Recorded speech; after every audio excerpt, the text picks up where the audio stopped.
Welcome to Franchise Addicts, the podcast all about franchise movies. My name is Luke. And I am Chris. And today we are covering again Evil Dead 2 because Chris wasn't able to give his thoughts on it. We posted a episode with Andres, the pop culture guy, where it was him and I talking about Evil Dead 2. We did our scene-by-scene breakdown over there, so if you're interested, check that out. Also, I hear there was someone that was killing it in the comments. Oh, yeah. We had at least one of our awesome members, our 34 subscribers on YouTube. One of them was commenting and saying very funny things. Yep. Good stuff. And we encourage you to do the same of our 34, hopefully 35 by the end of this. Are you number 35? You could be. Could be. Yeah. Could be. Like, subscribe. You want to get on the ground floor. Facebook, Twitter, Instagram, Discord. TikTok. So many options. So many options. We are shooting a shotgun pellet spray. Oh, man, now, see, I'm getting violent again. They're going to cut me off. I can't do it. No, you're not. Think about are there hunting podcasts? Because those just got to be the worst. Like, just banned. Or just like, I mean, there's crime podcasts. I mean, that's all about murder and stuff. And that's a huge market. So how is that happening? How are they not getting banned? That Ask the Crime Junkies. That's not a play on it. They ripped us off. Did they? No. Is crime a franchise? No, but the format. It seems like they have similar elements to it. Usually someone's dead at the end. Typically. Or at the beginning. Yeah, that's very true. Hold on, let me change this. All right. Evil Dead 2, Chris. So our typical format, we go scene by scene through. I give some of the fun facts, the trivia about it. A lot of that's in the last episode. But this is Chris's. Is this your first foray into Evil Dead 2 besides just seeing little bits and pieces?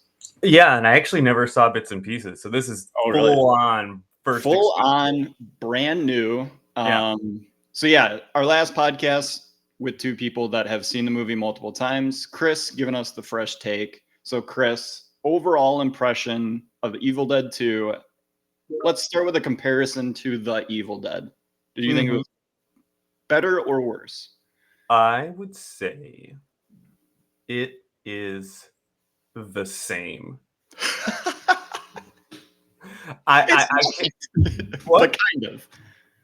I mean, as far as like, I don't know, like, because I know like the lead up was, oh my gosh, this is going to be just like Evil Dead, except the budget way better. The movie way better. And I'm like, okay, strap in. Let's go. I've seen the 2 remakes. And I saw obviously the first Evil Dead, which I had seen once before. And I'm like, all right, here we go. And I'm like, this is kind of a continuation of the exact same thing. Yes. Are there like more stop motion, claymation animations? Yes. They ramped it up a little bit. Yeah. But overall, it is still a, very, campy, cheap, bad looking. I mean, like it's like, well, it looks bad. Yeah, it looks bad on purpose.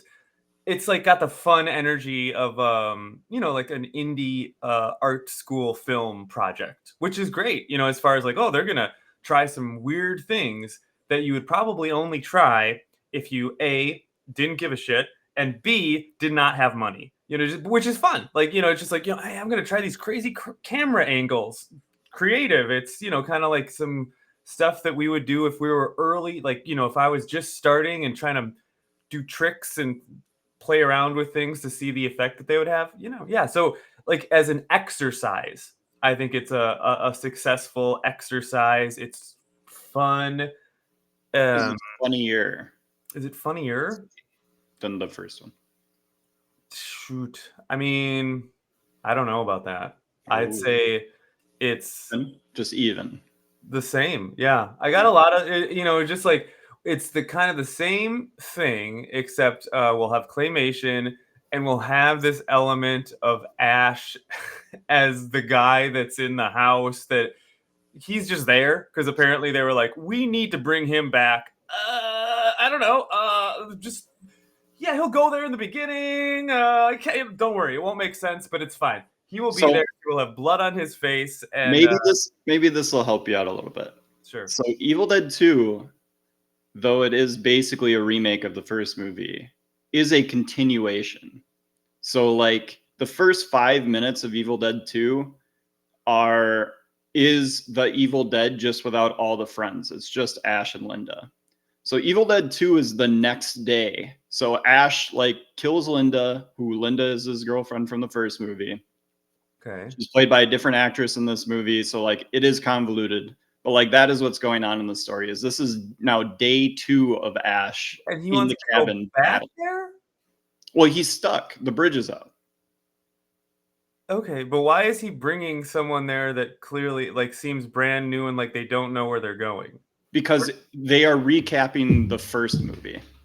So imagine that The Evil Dead and Evil Dead 2 are just one movie, That's horrible. and that is Evil Dead 2. Yeah, that's convoluted, makes no sense at all, very confusing, not even all the right The first characters. movie was made for $400,000. I know, but this next one was 3 million. Just why the whole beginning? What the fuck? I mean, it just They're recapping the first movie. but they're recapping it Day with 2. different actors and with not all the actors, and it's kind of recapping it. It just seems like a mess. Well, yeah, I mean they're basically like, hey, this is what happened in the first movie, whatever, it doesn't really matter. Now we Sure. get to do what we actually want in this one, which was Raimi essentially wanting to get to Army of Darkness because that was like Which his thing. seems horrible, by the way. I think Like, I was like, oh fuck! Like when it ended, I'm like, so now there's going to be this. You know, I mean, we have covered Alien vs Predator, so and some of the Terminator movies that are pretty terrible. and Die Hard. Army of Darkness. Who knows?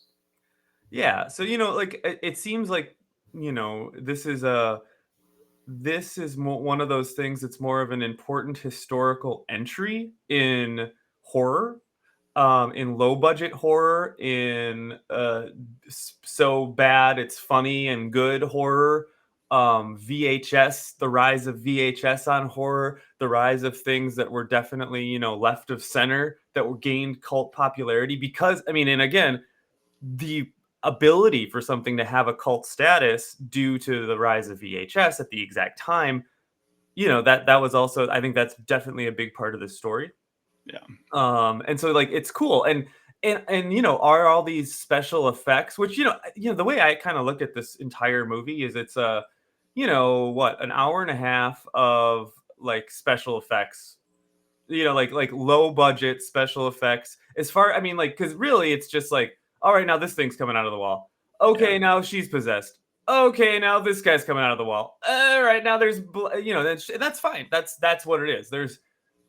If there is any semblance of a plot, it does not matter, and it is dumb. I mean, or like it, or I mean, whatever. That sounds. I can explain the plot to you. Like, I mean, I get it. They need to get the pages. They have to, they have to say.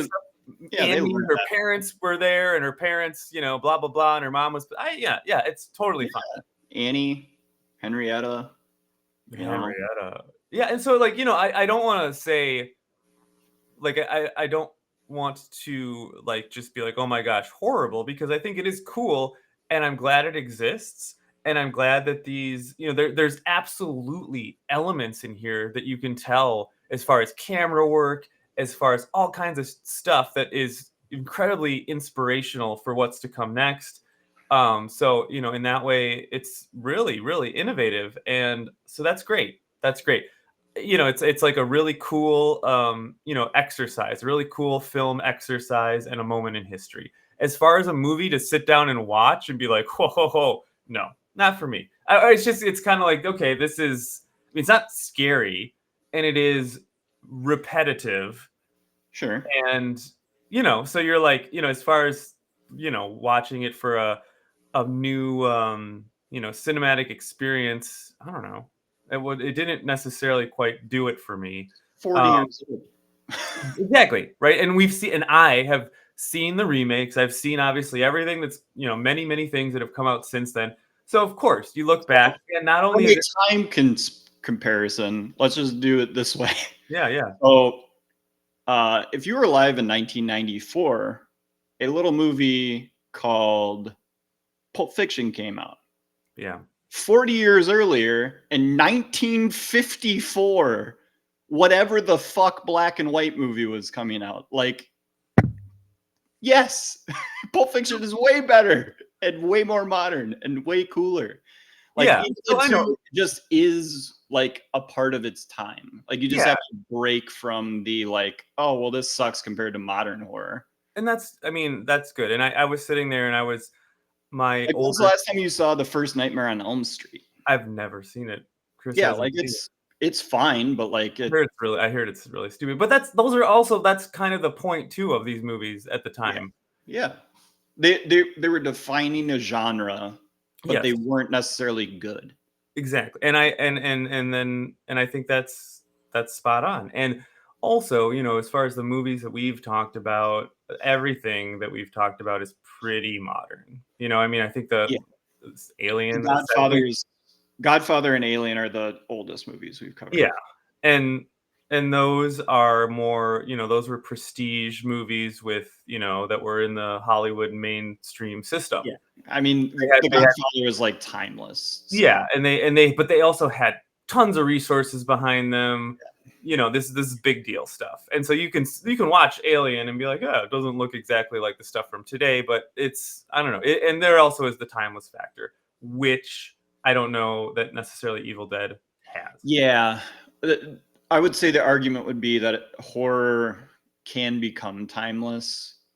Just like if it's scary, it's scary. Like The Exorcist is scary. So that's a question. Yeah. Like what's The Omen is like creepy, scary stuff.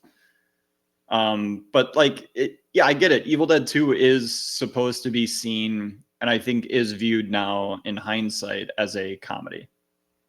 Yes. So that was going to bring me to my question for you. Turn the table a little bit. Comedies on this show. Yeah. What? I said we don't cover comedies on this show, so we don't. We can't. What are we doing? Boot! Abort! Does that get you in trouble if you say that word? I don't know. I mean, I don't even know anymore, Chris. I just figured that my face being on video is. Is that why you're wearing the sunglasses? Are you trying to go like incognito? Like this isn't me? Yeah. He's trying to pick up a package indiscreetly. Yep. Boys, this is my thoughts on Evil Dead 2. You're never gonna find me. I'm in a bunker. I'm not a Cubs fan either. Yeah, it's giving it away. Did you? I saw something online that like Ben Affleck, when they were making the David Fincher Gone Girl, David Fincher wanted him to wear a Yankees hat, and they put down production for 4 days because there was a discrepancy of an argument over Ben Affleck wearing a Yankees hat. He said, "I won't do it." Obviously, he's the Boston guy. Great Boston accent there. But they eventually Fincher gave in, which you know, I mean, and they let him wear a Mets hat, and that was a big thing. Yeah, it was the Mets was yeah. I love that movie. We talked a little bit about Fincher on the last. We should just do a full Fincher episode. And just really dive into the master, because you know, with all this talk about PTA with One Battle After Another, we talked about Danny Boyle. Like we've covered some pretty great directors, and I would say that Fincher, to me, still stands above all. Interesting. I like him better than Nolan. I just do. Like it just is what it is. Fincher is just he gets me. He gets you. That's fair. Did you like? Oh, you're gonna turn the tables on me. What am I missing about Evil Dead 2? I was gonna ask you if you thought it was scary. No, it's not scary at all. Okay. Just I think that Henrietta, like some of the stuff they do with her, is kind of creepy. I just don't like old ladies in general. That's getting me kicked off YouTube. Yeah. Like I think that motif of like the old witchy, like creepy, gross looking lady, like, but it's just really a dude. Can we also say that it doesn't look like a woman ever? It's that's because it's Sam Raimi's brother. Yeah, but even like the puppet, everything. Like, is this? Well, yeah. If they talk, it's I don't know that. But again, why does every Deadite turn into that like pointed face thing. Yeah. Do the suck your soul, suck your soul. I'll swallow your soul. I'll swallow your soul. I'll swallow your soul. I'll swallow your soul. So Bruce Campbell, we had talked about it on our first episode. I had kind of teed you up. Is Bruce Campbell good in the first movie? No. Is Bruce Campbell good in the second movie, Chris? You know, I don't know of his pedigree, but I think he's really. I would say this is what he's most known for. Well, sure, but like I think he's in every Sam Raimi movie too. Go ahead. I think he's giving it his all. He is. He's really giving it his all. Now, is he like, I mean, it's all, that's the thing, because all of it is like kind of bad, but then it's like, this is almost like a hack, and this is something as someone that has never wanted to appear like they're trying their hardest to the people in the world. It's a hack. Is that like you're like, oh, well, it's not supposed to be good, and then any discrepancies, any deficiencies that you actually have in the film, you're like, yeah, it's by design, man. I would say that Bruce Campbell is doing exactly what Raimi wanted. Sure. So in that standpoint, he is good because I think he's doing what he was asked. And like he pulls a couple faces in this that become like iconic shots. Like after he chainsaws off his hand, like the blood splattering, looking straight in the camera with the Dutch angle. Yeah. Like that's super cool. The when he's doing the crazy laugh as the cabin around him is like cackling too. That was like wild. There's some really cool stuff. Groovy. Like groovy. That's what I was gonna say. Yeah. When he puts chainsaw. It's fine. I mean, it is what it is. It does what it is supposed to do.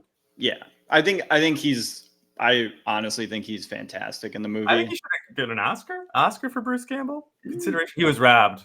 No comedy should win an Oscar, Chris. Has a comedy ever won an Oscar? I'm sure. I don't know. I mean, probably one of those broad comedies, like technically, but it's not really funny. Something like that. Yeah, I don't know. Schindler's List? No. Ooh. That's not considered. No. That was a documentary though, right? Both bad jokes. Both bad jokes! I didn't know that Liam Neeson was a Nazi, but he was in that movie? Liam Neeson is in Schindler's List. I just saw Naked Gun last night. Good stuff. Good. You should check it out. Yeah. We should cover it. No, we shouldn't. It's it's a goofball comedy. It's good, he's there. Airplane's like one of my favorite comedies of all time. So you need to watch it. Yeah, I like the Leslie Nielsen Naked Gun movies. I think they're funny. Paramount Plus. It's on there. It's ready to watch for free. Cool. I'm in. Okay. Me by myself watching comedies. That's how I enjoy them. And I just sit there and I laugh to myself. And then the movie concludes, and then I sit there for 5 minutes and go, man, myself, wasn't that funny? That was good. And I laugh at jokes in my own head. Yep. I go back to and then I try and tell them in front of other people, and they're like, God did you see that? Oh, you didn't see that movie? Oh, never mind. There's a part though. Can I explain it? And maybe no, you don't want to do that. I've done that. Try to explain stuff to people that haven't seen a thing and expect them to not think you're annoying as hell. That's like my entire life is explaining stuff to people and then being like, why did you do that? You're like, I haven't seen that. I don't care. You're like, but I do. So you need to. My mom does that. Notorious. She spent an hour plus, 45 minutes the other day on the phone with me, telling me the entire plot of Slow Horses. The entire show. And I'm like, I haven't watched it, Mom. She's like, oh yeah, I know. But let me. And so now I have this defunct group of MI5. Yeah, Gary Oldman. They're technically still a part of Secret Service in Britain, but they get stuck in this old house called Slough House. I'm back on the phone with my mom all of a sudden. Moms love slow horses. Or at least our moms do, because my mom loves slow horses too. We should just have them do a podcast. God damn it. Slow horses? Our moms covering slow horses? Yeah, I've got a couple extras too I can throw in there. My mom would just be like, oh. He is so good. So good. My mom would be more like, Gary Oldman's so good. Uh-oh. He's so gross. He's so gross in it. All the farting, all the disgusting stuff. Like she thinks he's gross, but like obviously they made him dirty. Yeah. But the main guy in that show is actually really good. I watched him in another Paramount Plus feature called The Gold from BBC. The Gold. And it's good. Was it? Wait. Was this City Slickers 2, The Search for Curly's Gold? I wish. How have we not done that franchise? City Slickers. I think there's only 2. I know. I've only seen the first one. The Search for Curly's Gold. With a title like that, you think it's bad? It's not. I actually liked the first one. Yeah, I mean, it was a hit. Got a sequel. All those were hits. Like all those like comedians of old, the Chevy Chases, the Bill Murrays, the Billy Crystals, like they had huge hits that like just turned them out. Only people in their 40s and 50s tell you are the best comedies they've ever seen. And no one else really we got so spoiled, like my era, like 30 to 40, got so spoiled with the 2000 to like 2015 comedy run. Like what? The Seth Rogen stuff? Yeah, so like Anchorman, yeah, all that stuff, like that became our comedy. Well, and the Sandler in late 90s. So like Sandler into Anchorman, into A Hangover, all that sort of stuff. We just then took all of the 80s and early 90s comedies and just like, don't need those. Man, you're losing some good stuff there. Like Airplane? Yeah, Airplane's good. Airplane's good. Naked Gun. I mean, OJ, hilarious. Yeah, I don't like watching films with convicted or not convicted. He was convicted in a different crime. I'm getting my stuff. I'm just trying to get my stuff. Well, he was convicted in civil court. He was not convicted in criminal court. Oh man. Yeah, but he's good with slapstick. What's his name? Like Newman? Nordberg. Newhouse. Oh my God. Yeah, they try and do a little of that with Paul Hauser Thomas. That's not his name, but you know what I'm talking about. I don't know. He's in stuff. He's like the second guy. He's Liam Neeson's second in command, isn't it? Who? I think it's just Paul Hauser. Am I wrong about that? I feel like there's maybe a middle name involved, but let's just go with Paul Hauser. Just put Thomas as the middle name for Thomas Hauser? Yeah. PTH. Love a good Paul W.S. Anderson. Yeah, there is that guy that made the Scream movies, right? There's a different Wes Anderson. Now we're talking about Andersons, but there's a guy. Raven did Scream. Okay, but then, oh man, I think you're right. There is another Wes Anderson.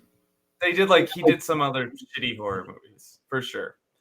But anyway, speaking of shitty horror movies, let's segue right back to ED2. Are all Naked Gun movies PG-13? Yeah, that they can get away with that then, and they're not they walk the line, but they're just goofy. You were right, Chris. Paul Walter Hauser. PWH. Walter. Yes. He's good. Yeah, I would recommend for a nice evening of some laughs. It reminded me a lot of MacGruber, and then I noticed that it was directed by the same person. Well, I don't know if Jorma Taccone directed MacGruber, but Akiva Schaffer directed The Naked Gun. They're both guys from the Lonely Island. Yeah, that are not Andy Samberg. So, the Evil Dead 2. That's essentially, those are my thoughts. My kids were watching some of it with me. That was interesting. They're like, what is this? The greatest. They're like, why?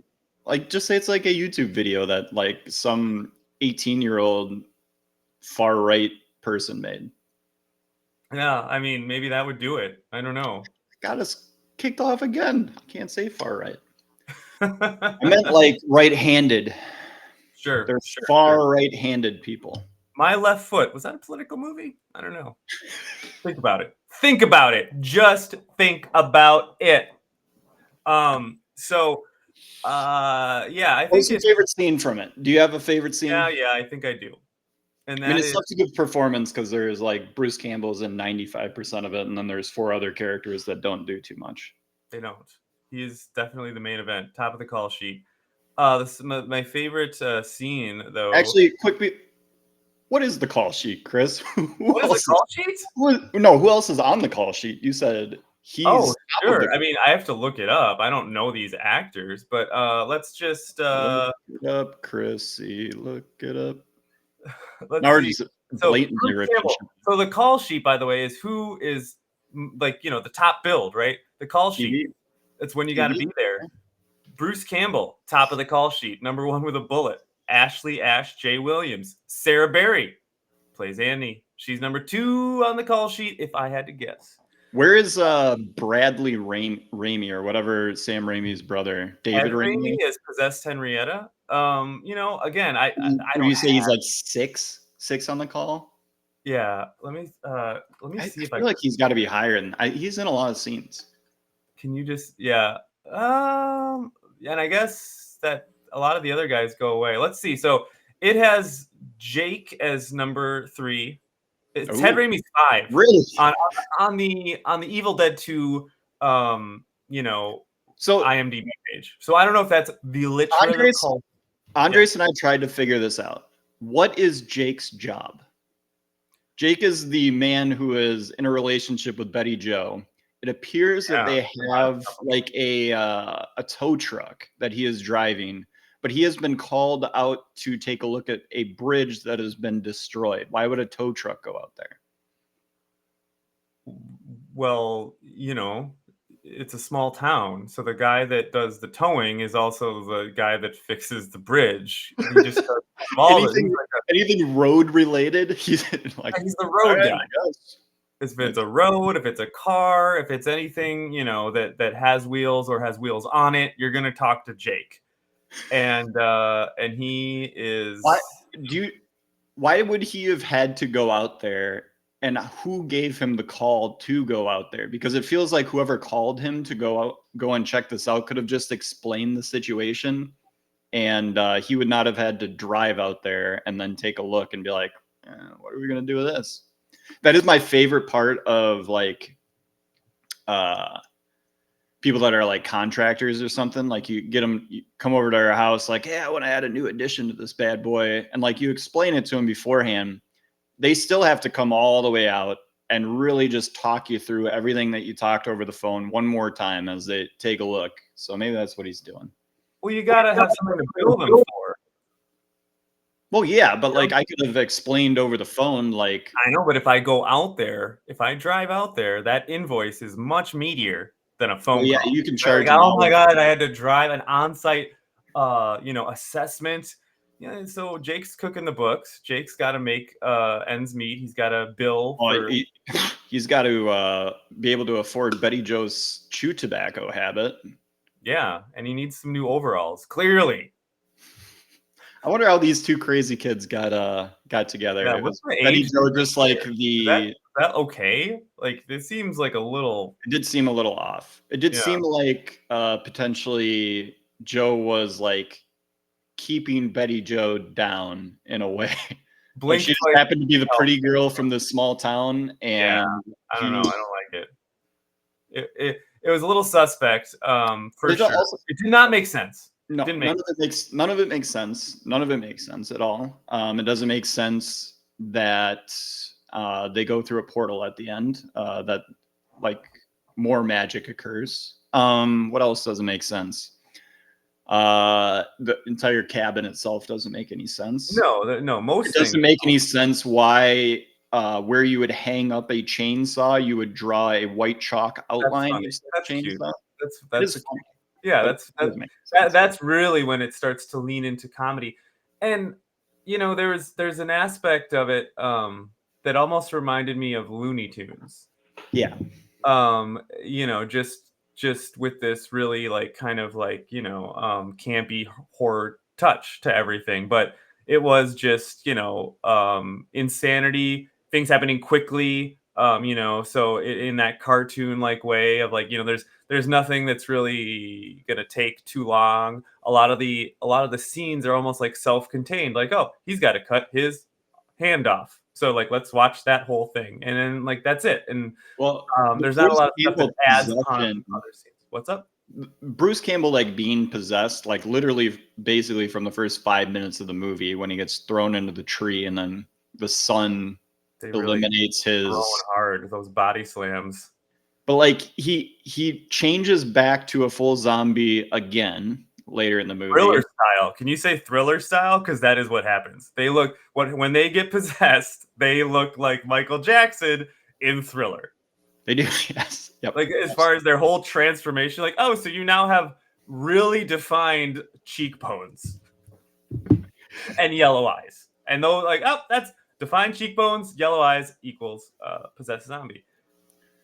So yeah, but my favorite scene, let's talk about that, which is when it's with Jake from the road crew. From State Farm?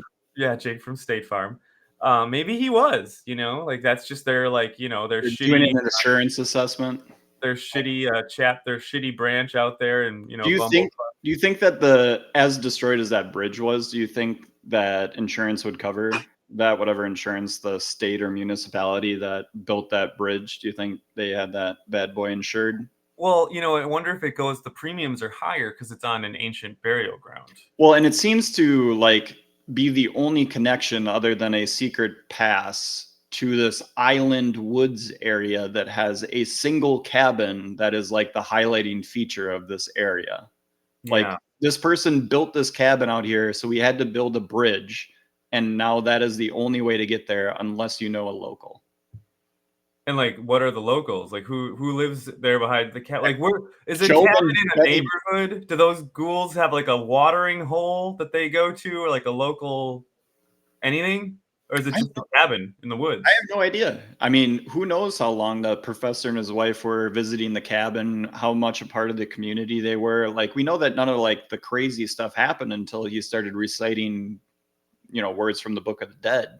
You can't do that. Very, very unprofessional. Don't do that. Go with that recitation. This recitation. And the second recitation. She's interesting actors all around. Favorite scene is when Jake gets fed to the floor. Jake gets grabbed, I believe, by the ghoul of Henrietta. He does. And dragged into the cellar, and it essentially just like a full water cannon full of blood.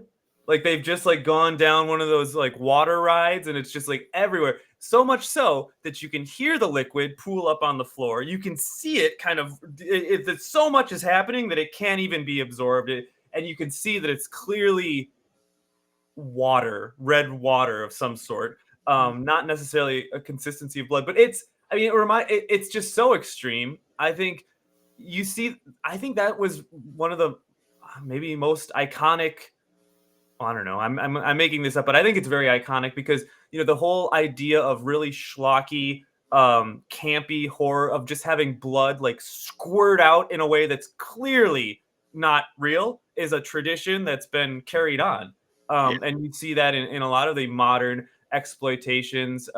You see it at the end of Once Upon a Time in Hollywood, for Christ's sake. You see it at war concerts. You see just like this ultra violence, this ultra parody of actual violence, but it's kind of also disturbing, but it's also funny, and it's clearly not real. I don't know. I thought that was when they turned it up to 11, and I thought that was very recognizable. And that, of course, they do that in the remakes. It's like that, just that full on over the top. Yeah.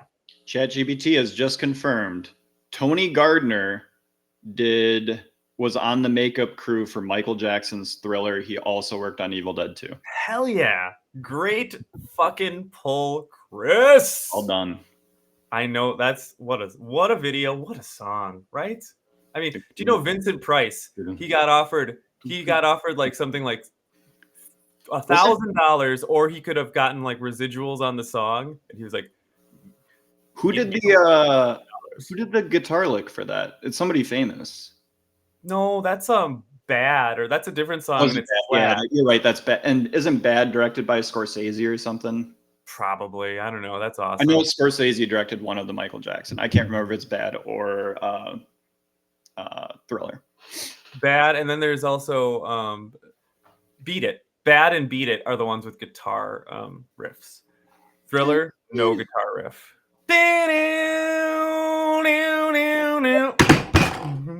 Greatest guitarist of all time. Ready, go, Chris. Of all time? Oh man, Jimmy. What do you think about it? Top ahead, first one. Jimmy Page. I said Jimmy Page. Jimmy Page. There you go. John Mayer. Yeah. Thank you. John Mayer. Thank you. I mean, he is good. Kicked. His good. Yeah, John Mayer is. I think the fact that he then has now transitioned into basically being like the beating heart of the Deadheads, like, and cool. He just literally just plays guitar for 3 hours when you go to his concerts. He's a jam man. He's a jamming man. I like John Mayer quite a bit. He's good. He seems like a good hang. Do you know how I got into John Mayer? How? The Grammys. As everyone does. I forget what year he won the Grammy or was nominated for Daughters. And I heard him play it live. I'm like, hell yeah. I was moved. That was back in my when James Blunt, what? I said James Blunt used to be my favorite artist, and so John Mayer Daughters was right there. Hell yeah. Isn't that a good impression?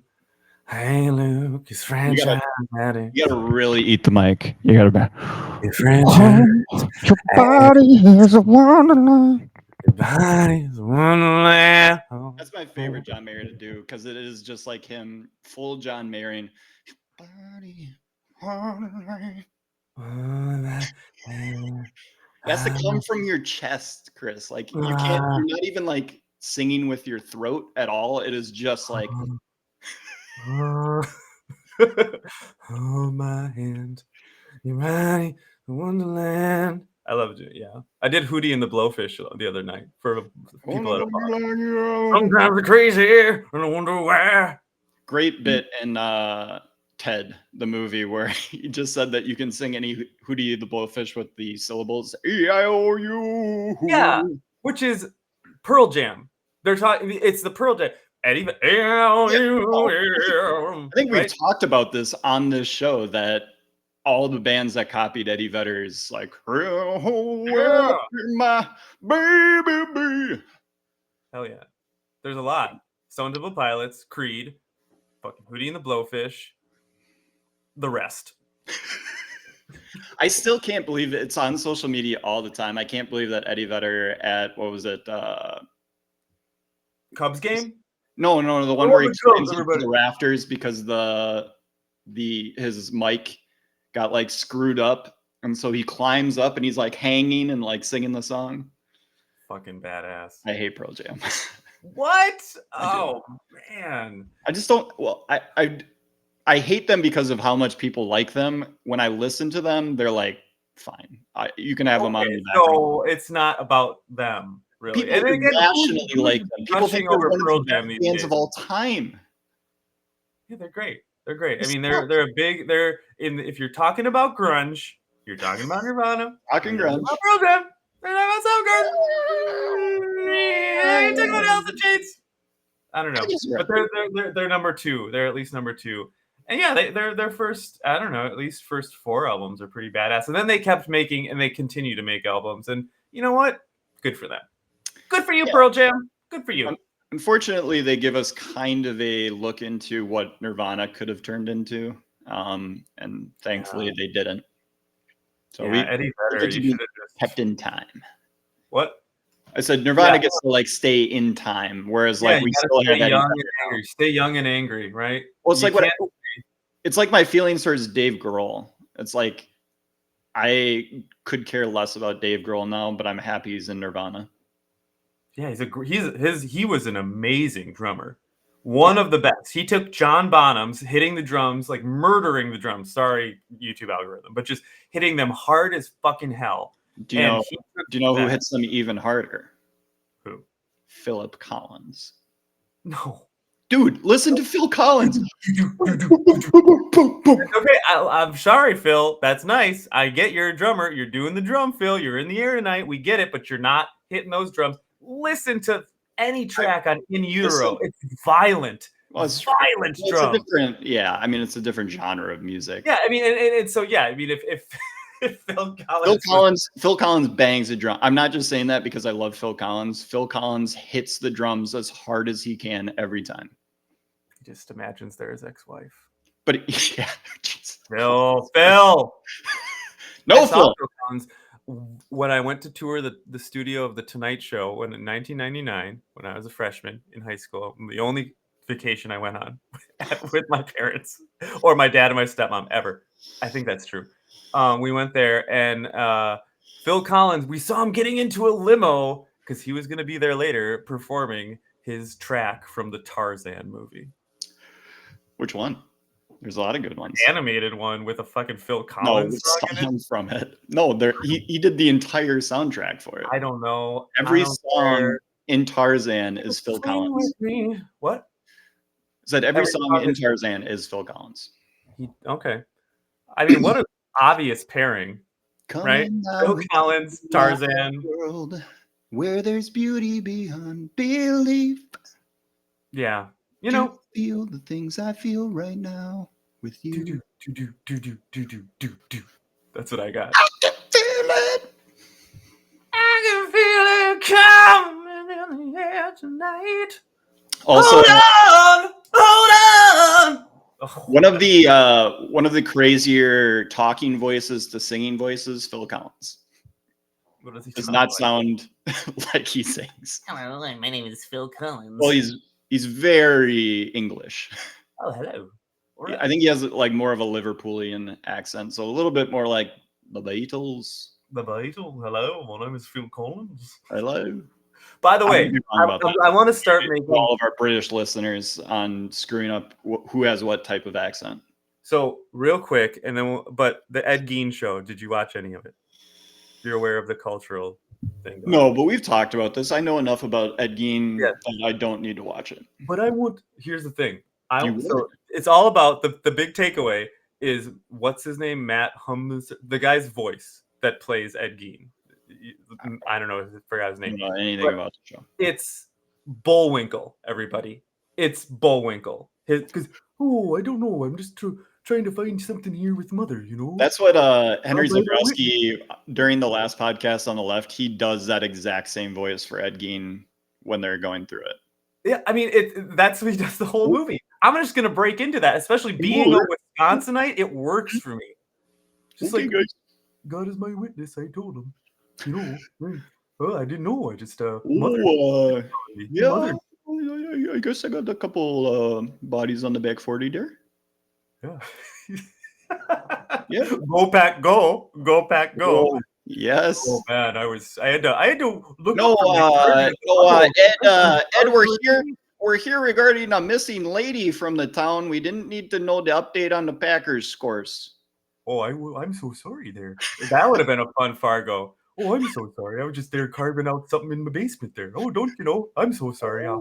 Ed, we like you got projects, but we don't like the material you're using. What are you doing down there in the basement there, Ed? Oh, don't you know? I don't think that's so good there. It smells up to high heaven. Those drapes over there, that's a slap on the wrist, but I mean the murder, we just can't do it, Ed. The nipple, turn it into Chicago. It's just too much. The Cubs is bearing down on my brain, and now I can't do Wisconsin. Even though I'm from Wisconsin, I can't do Wisconsin anymore. Wisconsin accent. Get back to it. Packers. Packers. That sounded Packers. I'm back. Bears. Ditka, Bears. Okay, get away from that. Back to boat. Fargo. Okay. I think we're back. Nope. Back to Chicago. Betcha. Yeah. Yeah, you got to just be like the cop in Die Hard 2. What's his face? Jimmy. That guy rules. God damn it,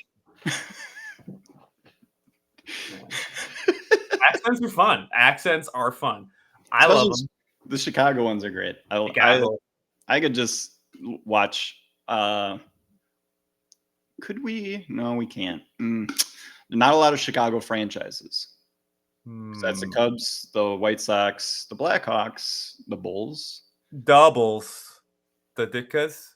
Chicago. I mean, whatever. We've got the Second City. That's a franchise. Oh, the Chicago Fire, the MLS team. I believe there's It's a like poorly. Like that was named in bad taste. If we're talking about history, right? Like the Chicago Fire was tragic. yeah, but it's iconic. Iconic fire. One of the most iconic fires of all time. The Chicago Fire. San Francisco. Name a more iconic fire. Name a more iconic fire. Every fire in California every year. I don't know about that. They happen so often. They just blend together in my mind. That's the true. Chicago Fire, that's one you don't ever forget.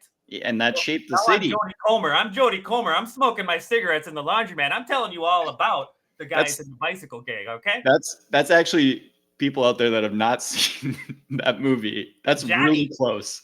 I love Jody Comer. I fucking love it. I love it. I was listening to a podcast the other day that they were talking about the bike riders, and they're one of them was like, yeah, my girlfriend was like halfway through the movie was like, I can't do this anymore. I can't listen to her. Give me more. Give me more of it. Oh, Jody Comer. All right. I gotta run pretty soon here. Yeah. Let's wrap it up. Wrap up here. Evil Dead 2, Chris. You liked one of the better scenes. I'm a big fan of the hands scene, especially after he's been knocked out. Very, very funny. Addams Family, right? With the hand. Yeah. That was called out. What would you give the rating? So you gave what? Around 7.6 for the first one, 7.8. Yeah. You started at an 8.1. Yeah, but I went down to 7 something. Would you give ED2? ED2 will like give it 1. Like, so let's pretend I gave it a 7.7. ED1. Okay. Then we're gonna give ED2 a 7.8. We're gonna give it 1 a little higher because like some of the maybe 7.9. Because some of the special effects also reminded, I don't know if you guys talked about this, Beetlejuice. Oh, you haven't fucking seen Beetlejuice. Oh, neither of us talked about Beetlejuice. He talked about it? No, neither of us did. Oh, man. I'm sure Andres has seen Beetlejuice, though, but he's not going to get that out of me. Like, I'm not going to. People have seen fucking Beetlejuice. Good Lord. Some people. Oh, my God. We should do a Pee-wee franchise, by the way. Okay, that's another story.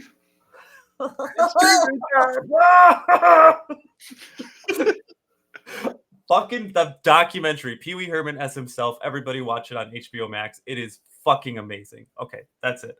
7.9 because like some of that stop animation stuff, the long heads and the heads on the end, like that there's a lot of some of that is in Beetlejuice. I am curious if Tim Burton was directly influenced. Yeah, I mean, it's a little bit of Labyrinth in there. Yeah, good stuff. So 7.9. I'll give it an 8.2. I just think that because the first movie like kind of defined the Cabin in the Woods genre, this is just a re-up of it. It's a better movie. And so I think mostly just because of how historically relevant it is. Gets it up into that 8 category. I totally respect that, and the significance of this is not lost on me. I think it's great. I think it's very cool. I think it's good to take some of these like iconic movies that people, especially movie lovers, just give a pass to all the time and kind of take them to task a little bit. Yeah, like Evil Dead 2 is iconic and all that, but a lot of people will cover it and just be like, yeah, it's awesome. Like, there's nothing wrong about it. Like, you guys don't get it if you think there's anything wrong with it. It's like, no, it can be taken to task. Like, same with the Godfather. Like, Godfather 1 and 2, like, I'm sure I can find something if I really thought about it that doesn't work. Wedding scene too long. Too long. I think the lighting in the back right corner of second scene, not good. That cat, not believable. His wife doesn't talk until she dies. It's a very significant thing, very culturally significant, very cool to horror genre. I love, it also, the impact on the VHS market. So all of that, very, very cool. The movie itself, especially sitting down and watching it right now, kind of more of an exercise than a like, oh my gosh, I'm watching something amazing. You have to watch it in the context of this is important because of history. Yeah, and you should. I would suggest watching The Evil Dead and Evil Dead 2 back to back. I think that's the best double feature that you can do. Although you could just do Evil Dead 2 and Army of Darkness. But I don't know enough about Army of Darkness yet to recommend that. So I would do the first two. We will. Special guest, our buddy Sam, who I believe has been on 2 other episodes with us, but this will be the first time that you get to see his beautiful mug. He looks like Matt Damon. He But does. hotter. It's unbelievable. I know. Is this Damon? Speaking of hot, thoughts on Diane Keaton? We lost her. She was in The Godfather. That's the only reason why I'm bringing it up, is that we did cover her in one of our franchises. But Diane Keaton, a legend, lost. Yeah, rest in peace. She was great. You know, I don't know if I've been I'm definitely familiar with her work. She's great.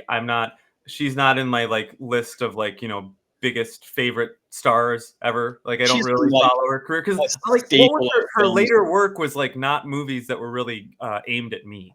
No. Therefore, I don't give a shit and I don't like it. If So- it's not for me. I would say very similarly.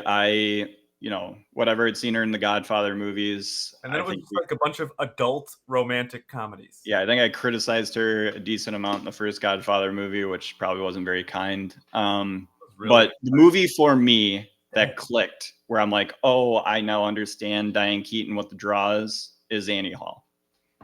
Never seen it. But Chris won't see that because he doesn't I will see it. I'll want see it. to give any credit to Woody Allen. I mean, he's definitely weird. He's definitely problematic. There's no fucking doubt. You about would that. love Annie Hall so much. Like it's going to be your new favorite movie after you watch it. Okay. Yeah. I'll watch it this afternoon. Whoa. Maybe. Well, I shouldn't say that. I will watch bring it. it I will watch it. But yeah. Rest in peace, Diane Keaton. Part of our Godfather movies, I think we agreed that she's better in 2 than she is in 1. She's obviously more involved in 2. But yeah. Is she related to Michael Keaton? I wish. I don't think so. Damn. If Michael Keaton ever died, I'm going to be crying for days. He is a fucking legend. He is. Yeah. Well, he's a dude that was fucking Batman and like Beetlejuice, and he speaks to me. So like, fuck yeah. I can't relate. But that is also true.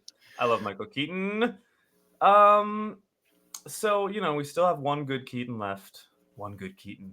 Buster, gone. Diane, also gone. Buster Keaton.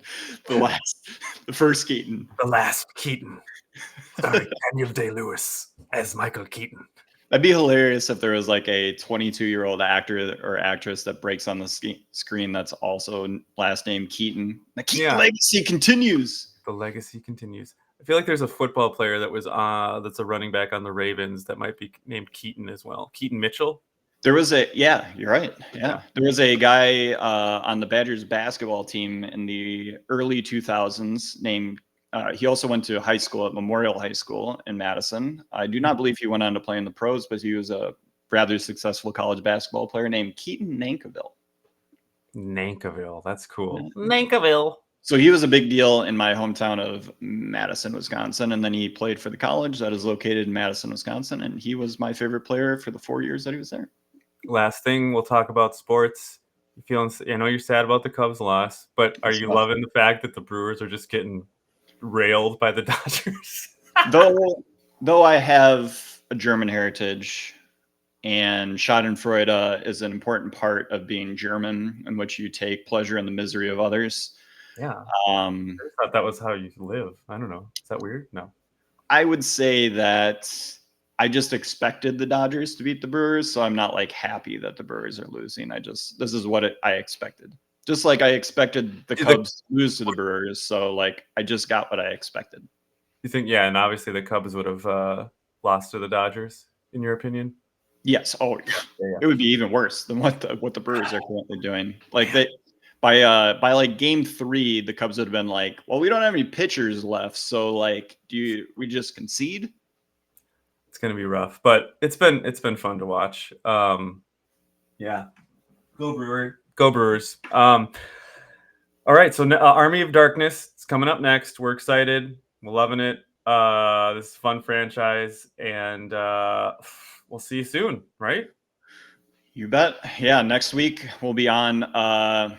Again, like, subscribe. We are getting more people checking out the content, but not a lot of people subscribing and commenting or anything like that. So trying to build a community. So we need people to be commenting so that we have stuff that we can respond to and you can be more part of the show. Be a part of the show. Yeah, like we're very open to criticisms, critiques, and Criticize the hell out of me. Yeah, Break me.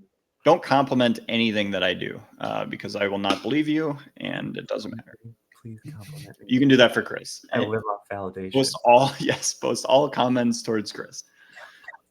But yeah, a lot of stuff. We got clips coming out all the time, so follow us X and YouTube and Facebook and Instagram.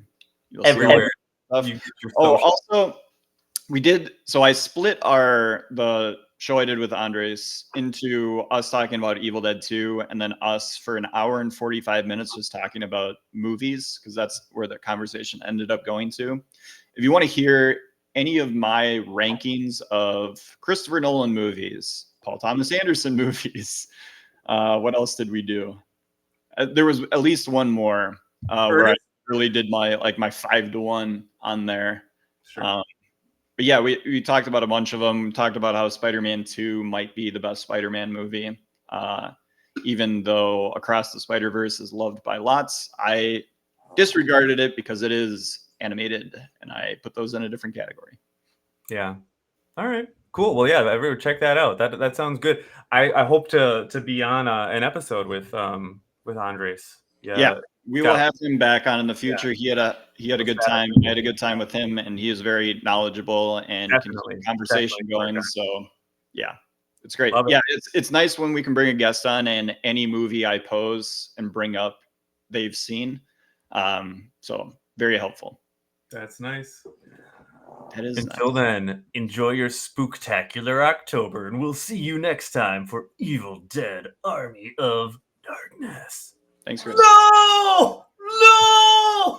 So we'll end the podcast like that movie ends. No! See you later, Luke.